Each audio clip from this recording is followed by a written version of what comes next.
I have just a few points to share in addition.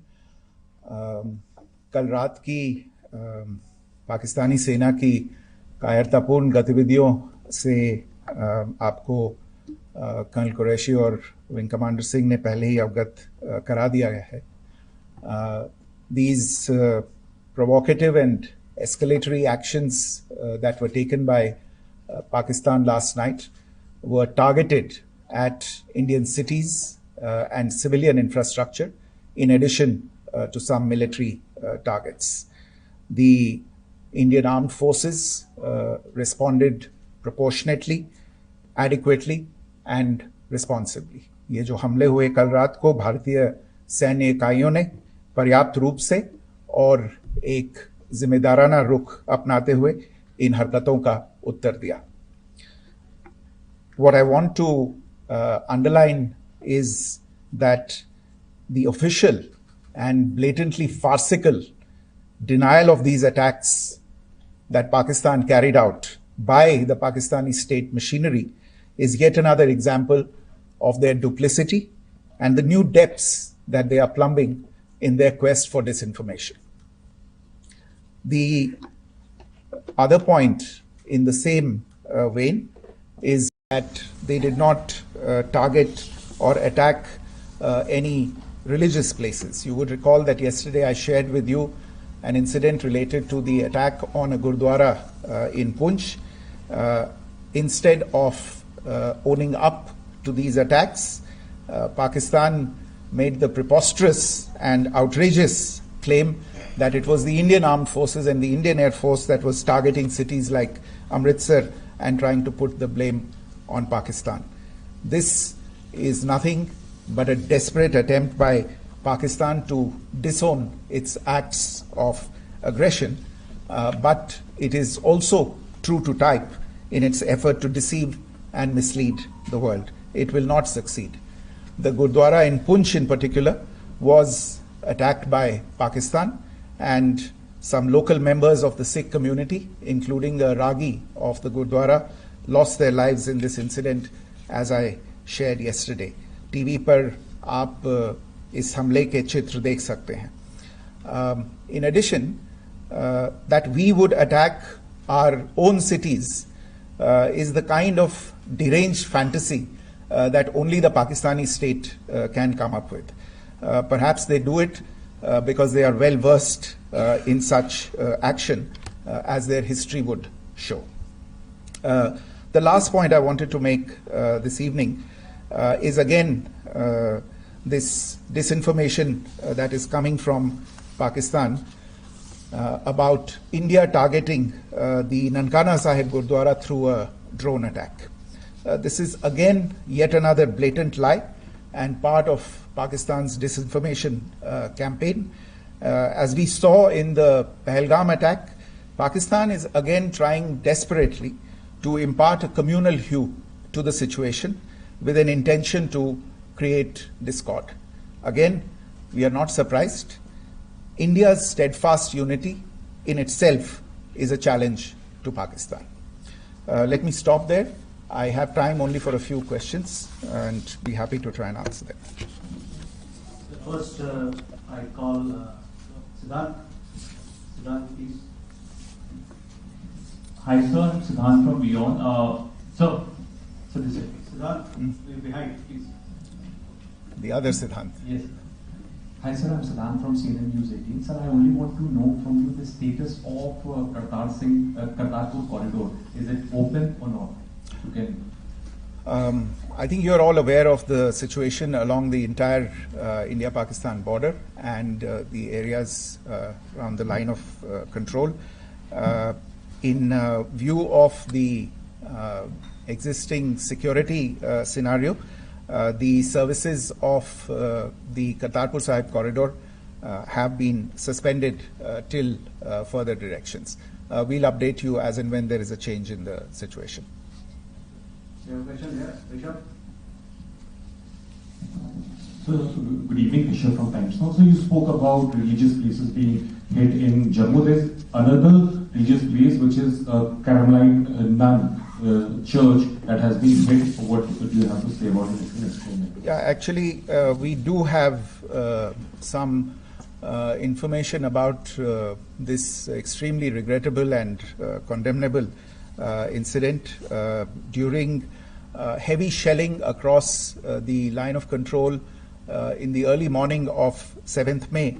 A shell fired from Pakistan landed just behind the Christ School run by the Carmelites of Mary Immaculate congregation in Puj. Tragically, the shell fired from Pakistan hit the home of 2 students of the Christ School. Both students unfortunately lost their lives and their parents were severely injured. Another Pakistani shell struck a Christian convent of nuns belonging to the congregation of the Mother of Carmel, damaging water tanks and destroying solar panel infrastructure. Several priests, nuns, school staff, and local residents took refuge in an underground hall beneath the Christ School during the shelling by Pakistan. The school happened to be closed at the time, fortunately. Otherwise, more losses would have occurred. Again, we have seen the Pakistani side targeting and shelling places of worship with a particular design. This includes gurdwaras, these convents and temples. This is a new low even for Pakistan. Your question here, Parag. Sir Pranay Upadhyay अमर जहाज से sir कल आपने इसी podium से पाकिस्तान के IMF bailout को लेकर और इंडस वाटर ट्रीटी को लेकर जो टिप्पणी की थी उसकी पाकिस्तान में काफी तीखी प्रतिक्रिया भी आई और उसके बाद हमने देखा कि पाकिस्तान की तरफ से किस तरीके से लेह से लेकर भुज तक पूरी बॉर्डर के ऊपर जो इन्वेजन था वो किया गया।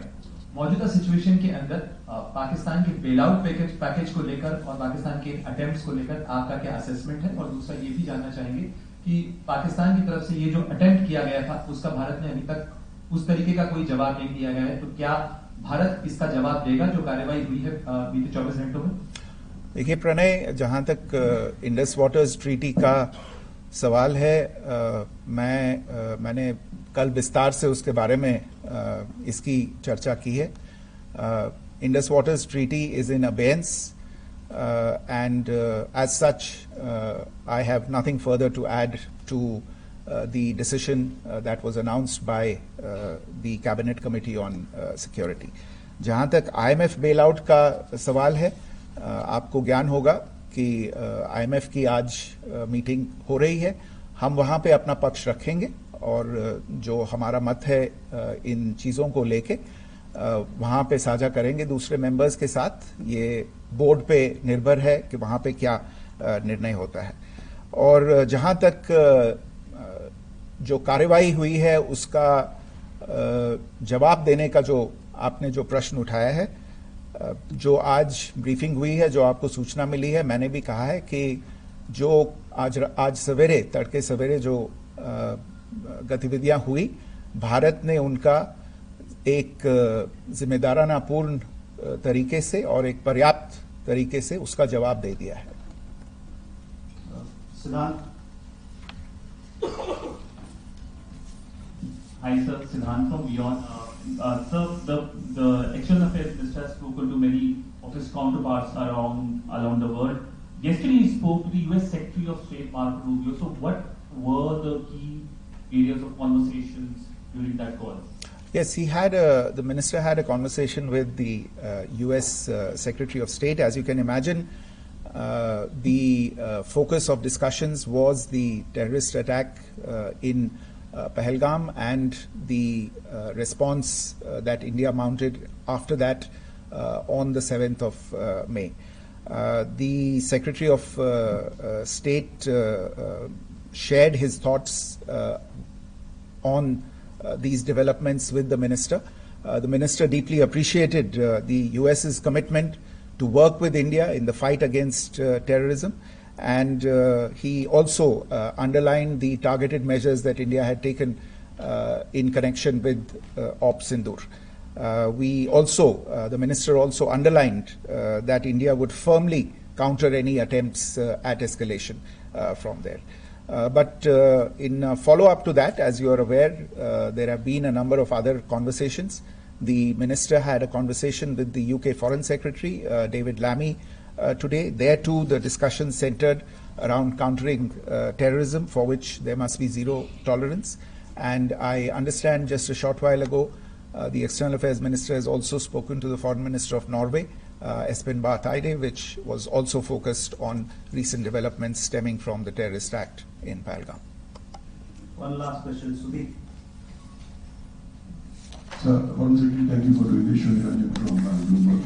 Once again, India had struck Bahawalpur the other day, which is also connected with the murder of one of us journalists, Daniel Pearl.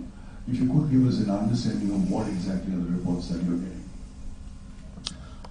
Well, you're right. Bahawalpur is the headquarters of the Jaish-e-Mohammed terrorist group that is proscribed by the United Nations. Its leader, Maulana Masood Azhar, is a proscribed individual. It is, you brought up the connection with the tragic death or killing of Daniel Pearl of the Wall Street Journal.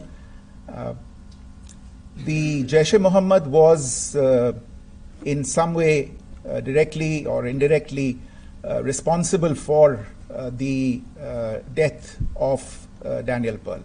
But the real connection is through Ahmed Omar Saeed Sheikh, the British Pakistani jihadi who was held in India but was finally released in 2000, and he was the person who lured Daniel Pearl to his eventually leading to his murder.